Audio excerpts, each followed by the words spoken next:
इस वीडियो में हम बात करेंगे आईपीसी के सेक्शन 30 के बारे में। धारा 30। पिछले वीडियो में हमने आईपीसी का सेक्शन 29 पढ़ा था, जिसमें डॉक्यूमेंट के बारे में बताया गया था।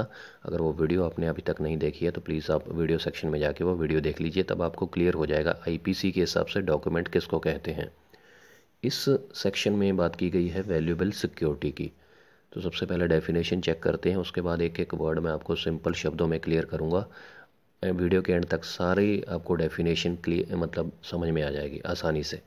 डेफिनेशन चेक कर लेते हैं इसकी डेफिनेशन है द वर्ड वैल्यूएबल सिक्योरिटी।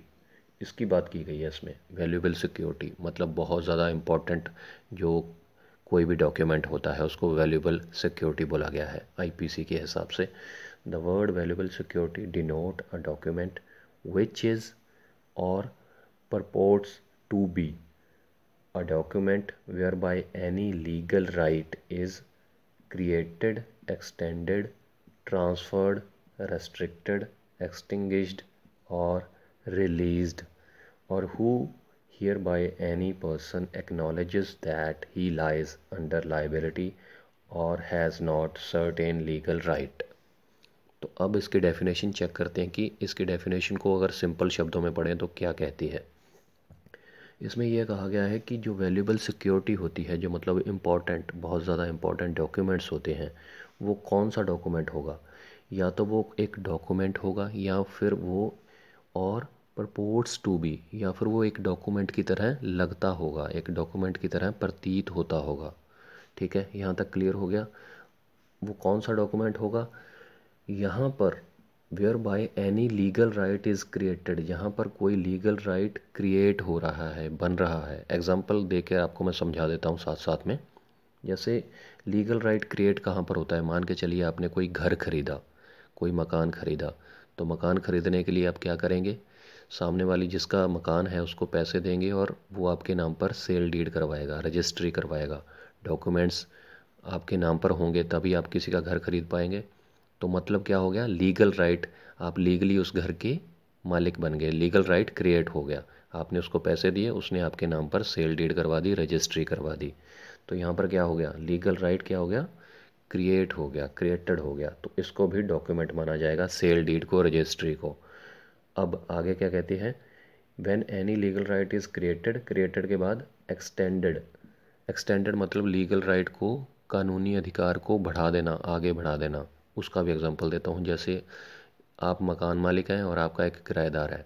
आपने 1 साल के लिए मकान अपना किराए पर दिया, उसका एक किरायानामा बन जाता है, कागजात बन जाते हैं कि 1 साल के लिए मैं इसको ये मकान किराए पे दे रहा हूँ, इतना किराया होगा।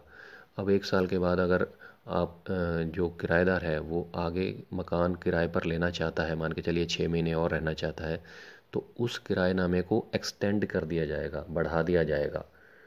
तो उसको कहते हैं कि लीगल राइट एक्सटेंडेड कर देना। तो ये जो किरायानामा बनेगा एक्सटेंडेड करने के लिए, वो भी क्या होगा, वैल्यूएबल सिक्योरिटी ही माना जाएगा। तो क्रिएटेड भी हो गया, सेल डीड, उसको भी वैल्यूएबल सिक्योरिटी। जो किरायानामा है एक्सटेंडेड कर दिया किसी भी चीज़ को, जो लीगल राइट यहाँ पर एक्सटेंड हो रहा है, तो उसको भी वैल्यूएबल सिक्योरिटी माना जाएगा। तो ये 2 पॉइंट आपको क्लियर हो गए हैं। अब बात करते हैं ट्रांसफर्ड की, कि अपना लीगल राइट किसी को ट्रांसफ़र कर देना, मतलब अपने जो कानूनी अधिकार हैं, जो लीगल अधिकार हैं, उसको ट्रांसफ़र कर देना किसी और को। जैसे अटॉर्नी दे देनी, अपनी पावर ऑफ अटॉर्नी दे देनी कि मेरी जगह पर अब जो भी ये काम करेगा ये शख्स करेगा। तो उसको कहते हैं कि अपने लीगल राइट ट्रांसफ़र कर देना। जैसे जैसे मान के चलिए कोई, आपने वही किराए वाले एग्जांपल ले लेते हैं कि आपने किराए पर मकान दिया है, आप मालिक आप हैं, लेकिन आपने जो अटॉर्नी है, जो पावर ऑफ अटॉर्नी है, वो किसी और शख्स को दे दी और आपने लिख कर दे दिया कि अब मेरी जगह पर किराया ये व्यक्ति वसूलेगा, ये व्यक्ति लेगा। तो आपने क्या किया, अपना जो लीगल राइट है वो ट्रांसफ़र कर दिया किसी और को। तो उसको भी जो ट्रांसफ़र कर दिया ना अपने किसी और को अपना लीगल राइट, उसको भी वैल्यूएबल सिक्योरिटी माना जाएगा। जिस कागज़ात पे आपने लिख कर दिया है, अटॉर्नी दी है, उसको भी वैल्यूएबल सिक्योरिटी माना जाएगा, क्योंकि आपने अपना कानूनी अधिकार ट्रांसफ़र किया है किसी और को। तो ये तीनों पॉइंट आपको क्लियर हो गए हैं, क्रिएटेड, एक्सटेंडेड और ट्रांसफर्ड। यहाँ पर लीगल राइट क्रिएट हो रहा है, एक्सटेंड हो रहा है और ट्रांसफ़र हो रहा है। नेक्स्ट कौन सा है, नेक्स्ट है रेस्ट्रिक्टेड। रेस्ट्रिक्टेड का जैसे आप शब्द से ही समझ गए हैं कि रेस्ट्रिक्टेड मतलब किसी को रोक देना। इसका भी एग्जांपल देता हूँ। मान के चलिए आप किसी तालाब में, कोई आप मछुआरा है, वो किसी तालाब में मछलियाँ पकड़ने जाता है। वहाँ पर जो एक कानूनी नियम बना हुआ है वो ये है कि आपको इजाज़त है कि सुबह 6 से शाम के 6 बजे तक आप वहाँ से मछलियाँ पकड़ सकते हैं। लेकिन उसके बाद किसी भी तरीके से ये कानूनी ऑर्डर हुआ और रेस्ट्रिक्ट कर दिया गया आपको कि अब आप आज से सुबह 6 बजे से सिर्फ दोपहर के 12 बजे तक ही मछलियाँ पकड़ सकते हैं। तो वो जो डॉक्यूमेंट है यहाँ पर रेस्ट्रिक्ट किया गया है किसी के लीगल राइट को, तो उसको भी वैल्यूएबल सिक्योरिटी ही माना जाएगा आईपीसी के सेक्शन 30 के हिसाब से। तो रेस्ट्रिक्टेड तक आपका क्लियर हो चुका है। नेक्स्ट है एक्सटिंग्विश्ड और रिलीज्ड। एक्सटिंग्विश्ड का मतलब होता है ख़त्म कर देना, समाप्त कर देना। कोई भी ऐसा डॉक्यूमेंट यहाँ पर किसी का लीगल राइट ख़त्म किया जा रहा है या फिर किसी के लीगल राइट को रिलीज़ किया जा रहा है, उसको भी वैल्यूएबल सिक्योरिटी ही माना जाएगा। तो आपका लगभग ये सेक्शन क्लियर हो चुका है। नेक्स्ट लाइन पढ़ लेते हैं। और who here by any person acknowledge, acknowledge मतलब स्वीकार कर लेना।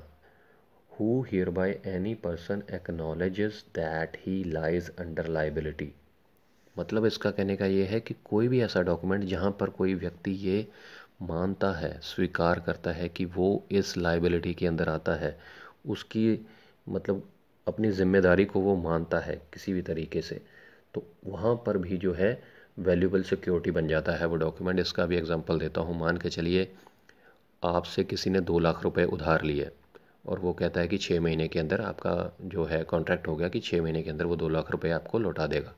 तो जिस डॉक्यूमेंट पर वो लिख कर देगा, जिस डॉक्यूमेंट पर वो लिख कर देगा कि मैंने इनसे 2 लाख रुपए लिए हैं और मैं 6 महीने के अंदर इनको लौटा दूंगा, तो वो डॉक्यूमेंट जहाँ पर वो स्वीकार कर रहा है कि मैं ये लाइबिलिटी के अंडर में आता हूँ, मैं 2 लाख रुपए देने का हकदार हूँ, मुझे 2 लाख रुपए मैंने उधार लिए हैं और मैंने इनको लौटाने हैं, तो उस डॉक्यूमेंट को भी क्या माना जाएगा, वैल्यूएबल सिक्योरिटी माना जाएगा। तो ये क्लियर हो गया आपका।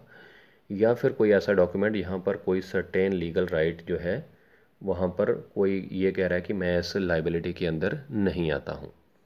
तो कुल मिलाकर ये जो आईपीसी का सेक्शन 30 है हमने क्लियर कर लिया है। एक एक पॉइंट मैंने आपको बिल्कुल सिंपल शब्दों में समझाने की कोशिश की है। उम्मीद करता हूँ क्लियर हो गया होगा। कई बार कन्फ्यूजन रह जाती है, तो अगर कोई कन्फ्यूजन हो या लॉ से रिलेटेड कोई भी और जानकारी अगर आप चाहते हैं सिंपल शब्दों में, या किसी सेक्शन पर वीडियो आप चाहते हैं, तो प्लीज़ कमेंट कीजिएगा।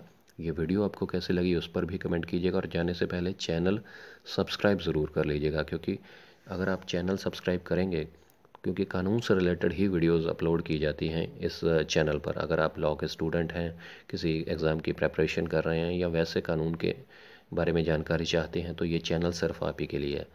लॉ से रिलेटेड ही इंफॉर्मेशन दी जाती है सिंपल शब्दों में, सिंपल लैंग्वेज में। नेक्स्ट वीडियो में बात करेंगे आईपीसी के सेक्शन 31 के बारे में। चैनल सब्सक्राइब ज़रूर कीजिएगा। चैनल सब्सक्राइब करने के बाद एक बेल का आइकन दिखेगा, उसको भी दबा दीजिएगा ताकि जो नए वीडियोज़ आएँ वो आप तक आसानी से पहुँच जाएँ। तो कमेंट भी कीजिएगा, सब्सक्राइब भी कीजिएगा। शुक्रिया।